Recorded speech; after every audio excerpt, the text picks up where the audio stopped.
네, 지난 시간에 우리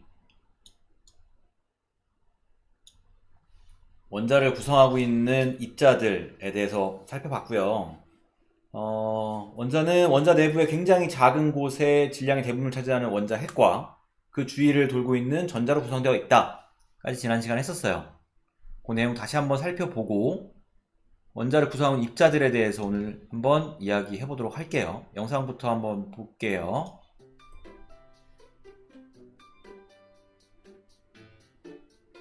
원자는 원자핵과 전자로 이루어져 있습니다. 원자의 중심에는 양전하를 띠는 원자핵이 위치하며 원자핵 주위에는 음전하를 띠는 전자가 매우 빠른 속도로 운동하고 있습니다. 원자핵은 양성자와 중성자로 이루어져 있습니다.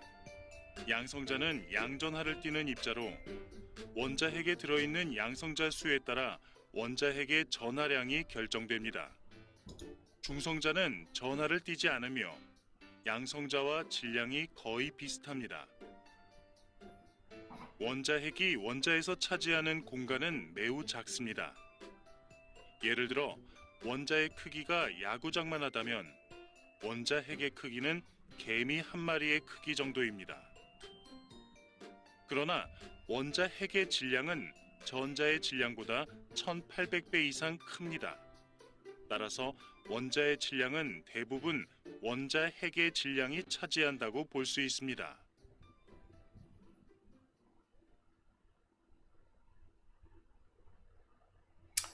잘 보셨죠?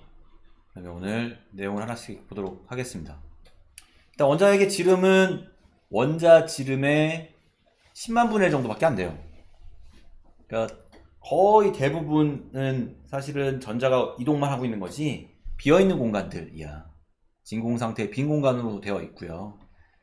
전자의 질량은 원자핵보다 매우 작아서 원자 질량의 대부분은 원자핵이 차지하고 있어요. 요 표를 한번 보면서 구체적인 것들을 볼 건데요. 실제 질량이에요. 양성자와 중성자, 원자핵은 양성자와 중성자로 이루어져 있는데 아까 우리 그림 봤듯이 그런 형태로 되어 있거든. 잠시만.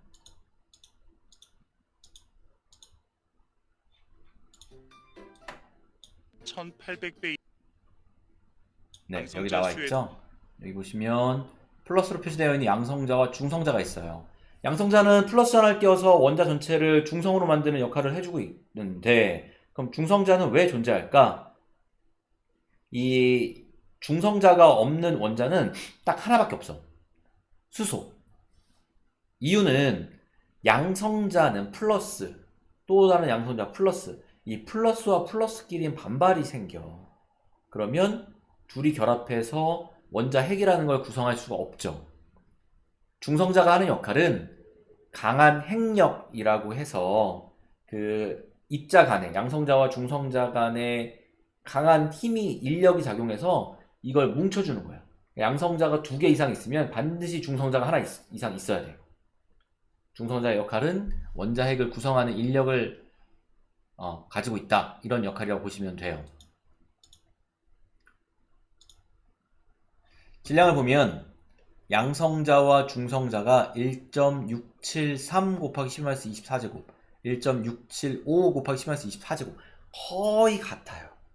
같다고 봐도 무방해요. 물론 요 미묘한 차이에 의해서 양성자나 중성자가 붕괴할 때 차이가 생기긴 하지만 무시할 수 있어요. 반면에 전자는 9.109 곱하기 10-28제곱. 선생님 지난 시간에 9.11 곱하기 10-31제곱이라고 했던 건데 단위를 그램으로 쓰기도 하고 킬로그램으로 쓰기도 해. 킬로그램일 땐 10-31제곱, 그램을 할 땐 28제곱. 어쨌든 요 수치를 우리가 외울 필요는 없어. 우리는 뭘 알아야 되냐? 상대적 질량만 기억하면 돼요. 양성자와 중성자는 질량이 거의 같죠? 상대적 질량은 둘 다 같다. 반면에 전자는 1837분의 1이다 라는 거 알면 되고요. 그 다음 전하량, 입자 하나가 갖고 있는 양성자 하나, 전자 하나가 갖고 있는 전기적 양이라고 생각하면 되는데 이 값이 같아요. 1.6 곱하기 10-19승 1.6 곱하기 10-19제곱 같다고. 단 부호만 달라요. 플러스 마이너스. 중성자는 얼마일까 전화량이? 전기적 중성이에요. 0. 그래서 얘도 상대적 전하를 알아야 되는데 상대적 전하가 양성자가 플러스 1이라면 전자는 마이너스 1이죠. 그럼 우리가 알 수 있는 게 있죠. 원자는 양성자의 개수와 전자의 개수가 같아야 되는 거야. 그래야 정기적으로 원자가 중성을 가져요.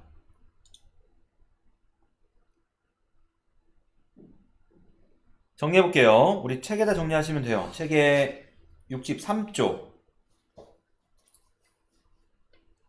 원자의 질량을 나타낼 때 원자 핵의 질량을 대신 사용할 수 있는, 그러니까 전자의 질량은 쓰지 않고 원자 핵이 그대로 원자의 질량이 되는 이유 아시죠? 전자의 질량은 매우 작아요. 약 2000분의 1, 1837분의 1밖에 안 되기 때문에 무시하는 거야. 전체 원자의 질량이 거의 영향을 안 주거든. 원자가 정렬 중성이 까닥 써보세요. 자기 맘대로 쓰는 거야. 자신있게 쓰세요. 네. 둘의 전하량의 절대값이 같고요. 양성자수와 양성전자수가 원자 내에서 같기 때문에 그래요. 자, 얘네들 한번 볼게. 탄소, 질소, 산소 원자예요.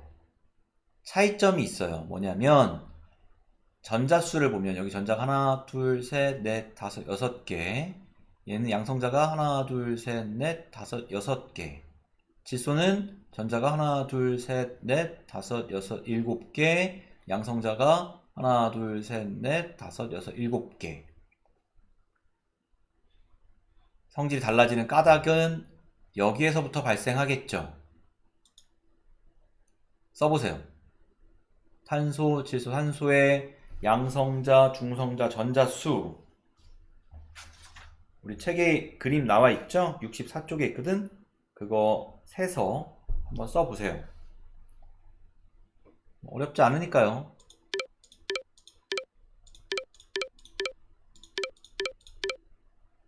네, 이렇게 알 수 있죠? 네, 미리 이야기하지만 뒤에 다시 할 거지만 요 중성자의 개수는 바뀔 수 있어.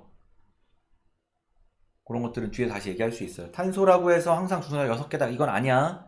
탄소는 항상 양성자 6개, 전자 6개지만 중성자의 개수는 바뀔 수 있어요. 질소, 산소 마찬가지고요. 뒤에 다시 얘기할게요. 네, 이제 성질이 결정되는 이유를 이야기할 거예요. 원소의 화학적 성질은 전자의 개수에 영향을 받아요. 전자의 개수.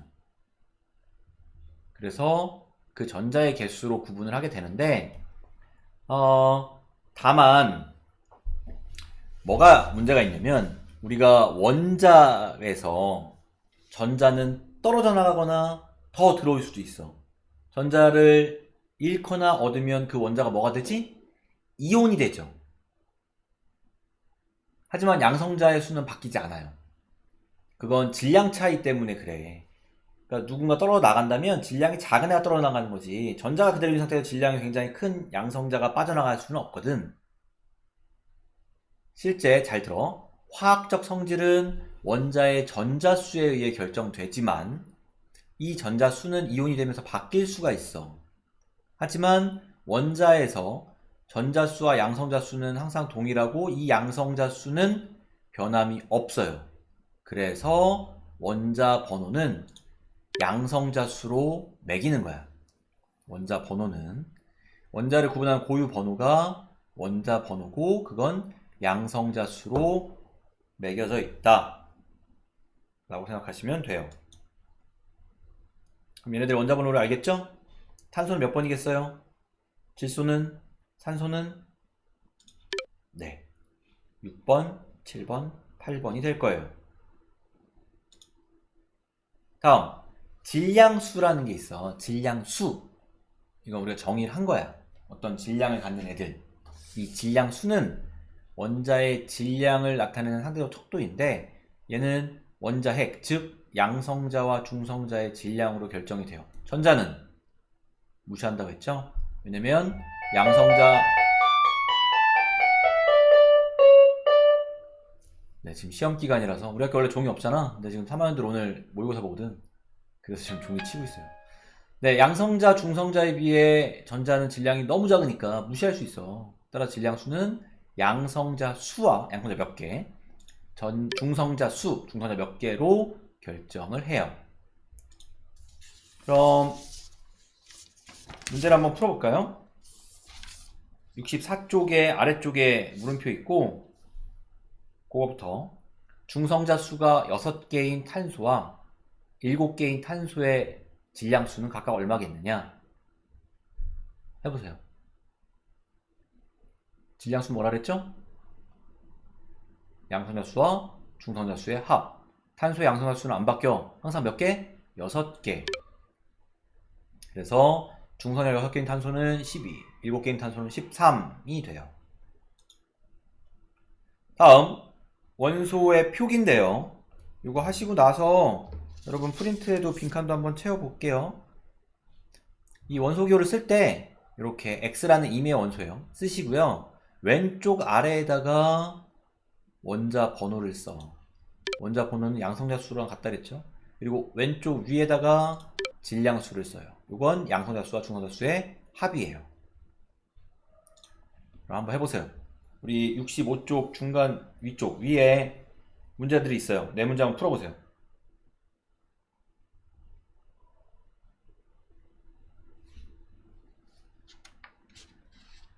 다 하셨죠?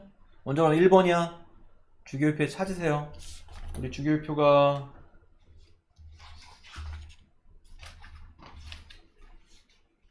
어딨구나.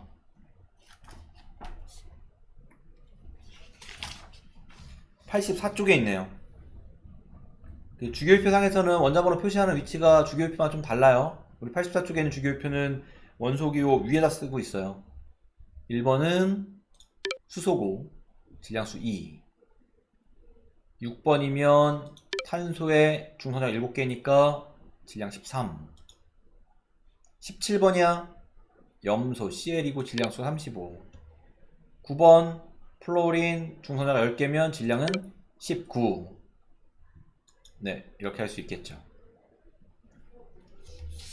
핵심 개념 확인하기. 원자는 플러스전을 띠고 있는 원자핵과 마이너스전을 띠고 있는 전자로 이루어져 있고, 원자핵은 플러스전을 띠는 양성자와 전을 띠지 않는 중성자로 되어 있어요. 자연계에 존재하는 원소의 성질이 다른 까닭 뭐라 그랬죠? 써보세요.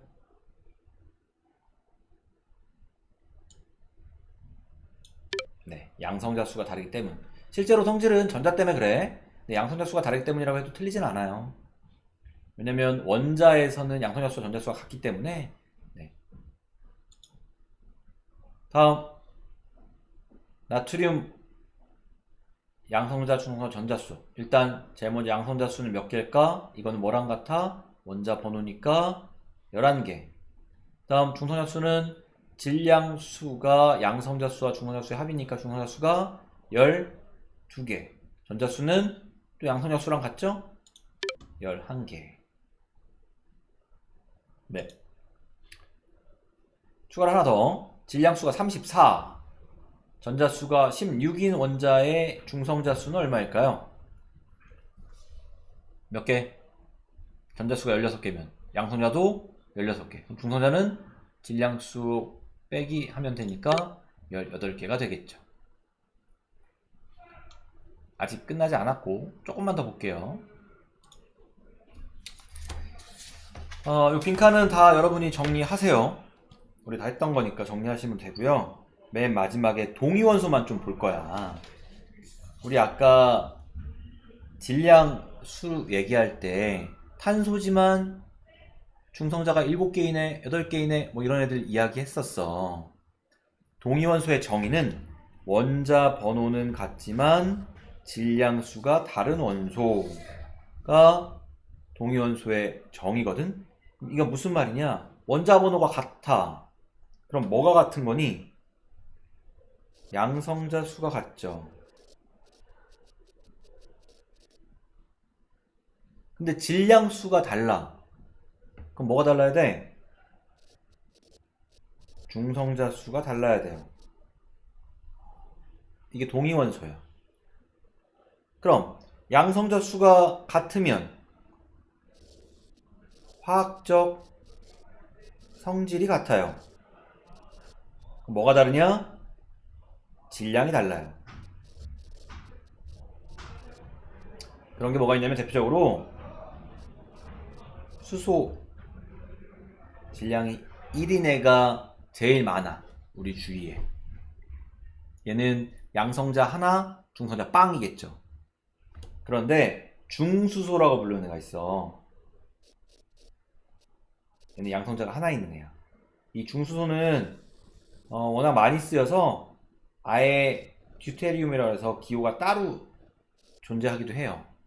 근데 얘만 예외적인 거고 다른 애들은 다 안 그래. 다음 탄소 같은 경우에 탄소는 6번의 질량수 10인애가 제일 많거든. 그런데 질량수 13인애도 있고 질량수가 14인애도 있어. 이런 애들이 섞여서 존재해. 무슨 말이냐면 우리가 물을 먹으면 우리가 마시는 물 중에 굉장히 작은 퍼센트로 중수소가 포함된 중수소로 이루어진 물도 있어요. 이산화탄소 흡할 때 내쉬죠? 그 이산화탄소 안에도 질량이 13 또는 14짜리인 탄소도 섞여 있어. 우리가 얘네 구분할 수 있냐? 분리할 수 있냐? 못해요. 왜냐? 성질이 같아서. 다만 질량이 다르니까 얘네가 뭐 이동할 때 확산되거나 날아가거나 이럴 때 속도가 좀 느려지고 질량이 크면 느리겠죠? 그걸 통해서 여러 실험들을 할 때는 이용을 하지만 우리는 느낄 수 없어요. 요게 동위원소예요. 자, 오늘은 여기까지 할 거고요. 프린트에 빈칸들 정리하세요. 네, 수고하셨습니다.